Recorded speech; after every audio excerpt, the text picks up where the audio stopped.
January 5th, 2013, and I'm in Chico, California. And recently, the world-renowned radio talk show host out of Austin, Texas, and movie producer Alex Jones had a piece on what we need to demand from our government in this coming year, and what kind of things we'd like changed, and where we want to demand change. And I wanted to make it clear that probably the most important and fundamental right we have, not only as Americans but as humans, is a God-given right. And I don't know how else to put it. I'm not a religious person, but I just believe that we have to care more about an entity above and beyond this world, because I believe all humans have equal authority, not one any more than another, that we are all equal, in fact, I believe. And so in order to understand this higher force, we have to use a name. And that name, for most people, is God, quite simply. This is the creator of the universe, Almighty God, the designer. But anyhow, the point is that all human beings have an inherent right, a birthright, a divine right to pursue happiness. So first of all, we all have to decide what components happiness is comprised of. What elements are necessary to attain true happiness? And when we discover what those are, we realize the source is pleasing God. We have to please the highest aspect of our own selves, our connection to our divine parents, God Almighty, the Creator. So ultimately, we're answerable only to that one entity. We really don't have to answer to anybody that claims to be an authority in this world system. But we do have to answer to the one that owns not only our bodies, but our very soul. And we all will. And if we understood the end from the beginning, which we have the potential to do, we would see this is for our own good, to have a conscience, to give a damn, to care, to love one another. And I liken it to your body's ability to feel pain. For example, if you put your hand over a hot stove and you held it there and it started to burn, you would pull your hand away. Why? Because you felt pain.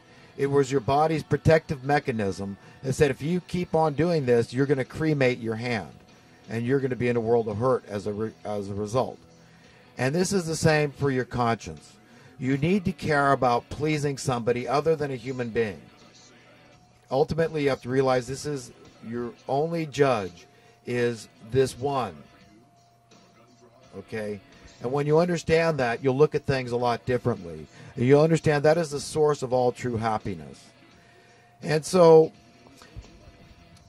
as Americans, as human beings seeking true happiness in this world, if in that process you realize you need to go into the halls of Congress, into the halls of the Senate, into the executive branches, and into the judicial branches, and you need to perhaps arrest people.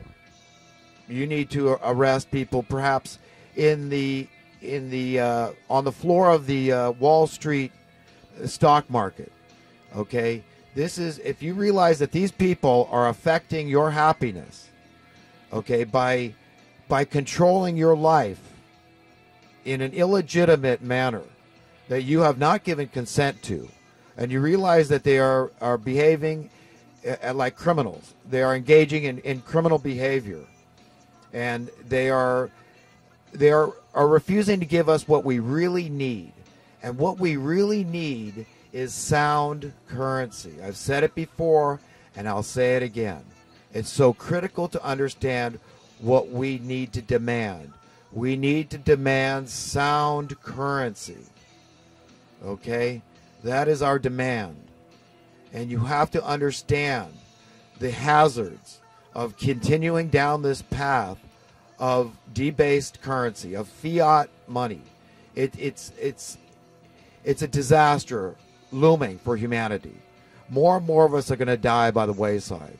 It's going to be a survival of the strongest situation, and it already is. If you look into how many people die annually, just in America, of homelessness, which means the elements got them, or the thugs got them, a predator of some type. Something killed them, diseases because their immune system was shattered from freezing out in the cold. You know, for whatever reason, they were drinkers and they couldn't get into a shelter, or maybe there wasn't room at the shelter. Maybe they're too prideful to go seek a shelter. Whatever the reason is, these are our brothers and sisters dying out on the streets. And this is due from economic oppression, intentional impoverishment. Intentional, folks. This is what is so outrageous. This is being imposed on us. It's not like we can't all get along and we all can't share in the prosperity and security. That the rising tide that we've seen not only in America but around the world, that can lift all ships. No one has to be left out of the loop of prosperity and security. It's as simple as that. If there is plenty for everybody, it should be plain to see that it's unnecessary for anybody to be left out. We don't have a free market. Okay, if you dissect the term free market, understand this, that the object and the goal and the end result of a free market is what it says it is, a free market. Okay, has anybody out there ever paid a better price than free? Nobody has. Okay, it won't happen. And this is what we should be shooting for, because one has to ask themselves, what role will money play in a perfect society? And as everybody knows, it's not going to play much of a role. Okay, it's unnecessary. Every other creature on earth has learned how to get along without it. Okay, if you believe that this earth belongs to God, or even if you're an atheist, if you believe this earth just belongs to everybody equally, and we divvied up the resource of this earth, this planet today, among the over 7 billion people, you'd find out that we would all be unspeakably wealthy. Okay, so we could play silly games and walk around with pockets filled with silver and gold and play some stupid game. Or we could simply manifest a society where it became a silly game, slowly and gently. It doesn't have to be abrupt, but either way, it's coming, because the light of truth cannot be stopped, and the things I'm saying are truthful.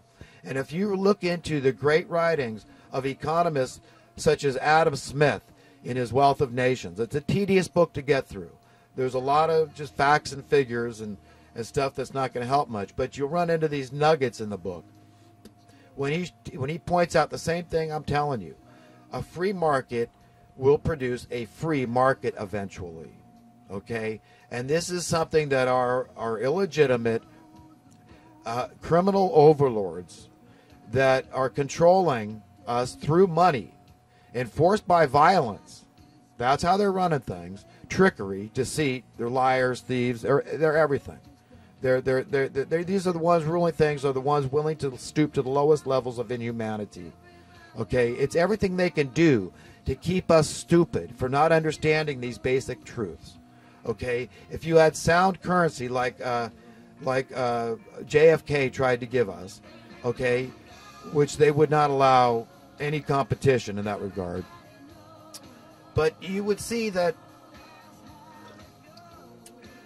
indeed everybody on earth can be prosperous and secure, and the system still works. I mean, the system's going to keep working as long as people don't stop going to work. And let's face it, the system, the economic system, is not in tatters because of lazy people. Okay, there's a decreasing, an ever decreasing need for manpower and labor. This is just a matter of fact. Another thing Adam Smith points out, This is what technology does: mechanization, automation, robotics. This is the trend where one farmer with the right equipment can grow food for thousands of people, and a small team of craftsmen can go build a house in a couple of weeks because of state-of-the-art tools. Do you understand? This is how it's supposed to be. So not only is your money supposed to be worth more every day, okay, just by having sound currency, your prices will decline. They will, just naturally, because we're oversupplying constantly. And it goes back to the law of supply and demand. So your cost of living is continually going down, so you're getting richer. You don't even have to increase your income. And your work week, there's less and less need for workers. So you got to find other things to do with your time. How hard is that? To find things to recreate. Okay? Go surfing, go skiing, do what you want to do. Go mountain climbing, biking, swimming, cross-country traveling, take a cruise. You know, do whatever you want to do. That could be all of us. Okay? And when we do our work for each other, we would do it with great joy, with a real bounce in our steps. You know, when we knew we had full security, when nobody was holding anything over our heads, we were fully entitled by divine right to take freely of what was provided by God and by the intelligence that God gave us. That's why every stitch of technology came from an idea, from our imagination, from our brain. Okay, that's God-given. And one guy said, that's a crazy idea. Another guy said, that's a good idea. And it went forth. And today we've got toys with cameras roaming on Mars, some 120 million miles away or something. It's crazy. But this is because of God and us that we've done these things. And they belong to all of us. The infrastructures that have been built by our predecessors, they're ours. It's all of it. It's our inheritance. They left it. They died. It belongs to the public. Who's the public? It's you and me. Who's the government? It's you and me. We're the taxpayers. From the president on down are our servants. You've got to understand how this is. The president is supposed to be serving the public interest. And if he's not doing it, he needs to be put, maybe not in jail. I don't believe in the prison industry, but ethics rehabilitation. So if I believe that I have the right to pursue happiness, then I have the right to go and make citizens arrest of people. I don't care if it's in the Black Ops. Whoever the leader of the Black Ops is, which, I mean, you know, who knows? It's probably Satan himself, for crying out loud. But I have a right to pursue happiness, and I have a right to go arrest Satan, maybe, and you know, and put him away. You know, if I had the guts, I guess. You know, but enough people, maybe we could do it together. But, you know, it gets pretty crazy. You know, but how about the bankers? If I believe that Henry Paulson did something wrong, which I do, or Alan Greenspan,